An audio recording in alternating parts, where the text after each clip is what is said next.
Collin Martin, Director and Fixed Income Strategist at Schwab's Center for Financial Research. Ahead of a very busy week for the economy. Collin, how would you describe our start here after today's data? Well, it was a pretty busy start to a busy week with that somewhat disappointing ISM data. I think it's going to be important for the outlook of interest rates and what the Fed may or may not do. And not that we're going to applaud negative data, but I'd say it was a step in the right direction that things should be slowing. We can look at a number of issues with the ISM data, but one thing that we're paying attention to is the prices paid index, and we saw that come down a little bit, along with plenty of other readings in there. So I think that was step one.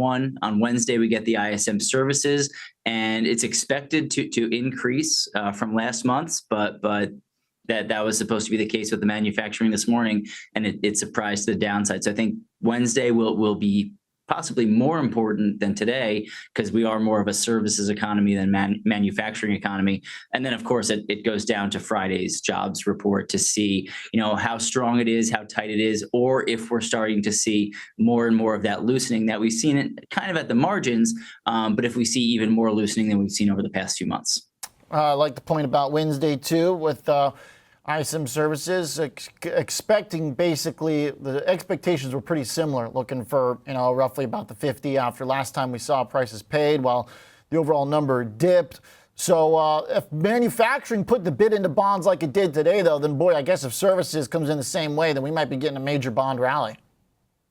We could. I always think it's funny when we look at this ISM manufacturing number, because historically it's been a really important indicator. But over time, of course, the makeup of the economy has changed. And I think services is more important to what's going on under the surface. And especially today, as we look at what's driving inflation right now, it's more services related. Again, we're a consumer economy. So I think Wednesday could be more important. If it were to surprise in either direction, you could see more of an impact on the market than we saw today, just because of how important services is.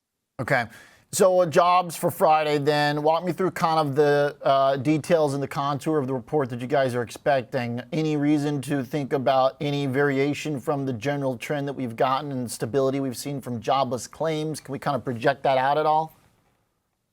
Well, I don't think we want to project too much, but I think it's more of the same. If we look at the monthly non-farm payroll growth, it came down a little bit last month, and that's the expectation for this Friday. So sub 200,000, which it's still growth. I think that's what's important. We're not necessarily seeing job losses just yet, and this is a step in the right direction in terms of just getting the labor market more in balance. So non-farm payroll, the actual number itself is important, but the two things we're going to pay attention to are the unemployment rate, because at 3.9%, which was last month's reading, it's awfully close to 4%, which isn't much of a difference. We're just looking at 0.1%, but I think just psychologically having a 4 there after being sub 4 for so long could kind of spook the markets. And then average hourly earnings. Last month, on a year-over-year basis, they dropped to 3.9%. That's something that we're paying attention to, because I think the idea, the talk of excess savings, what we got as a result of the pandemic, I think that's in the rearview mirror. And we're looking at just what are consumers getting from their income these days, from their jobs. Can that sustain the spending that we're seeing right now? And if we continue to see wages grow at a smaller clip than what we've seen over the past year or two, then again, that's a step in the right direction too. That can bring inflation back towards the Fed's 2% target. Okay, so wages there, we're still okay with those cooling off as long as people got their jobs. But if wages cooling off, it'd be better if the inflation data cooled off too to go with it, right? Yeah, it would. I mean, obviously, you want to see real wage growth. Exactly. And one thing that we looked at last Friday with the PCE report was real consumer spending. And when you factor in inflation, it was down 0.1% for the month. So that's a key thing. I know that's important right now with the consumer, where you can look at it from both sides, where yes, prices are up, inflation's up, the price level's up. Wages have generally risen too over the past number of years, but we do want to see that wage growth rise more than inflation. That's a better sign of a healthy economy. Okay, good stuff. Nice preview. Thank you very much, Collin.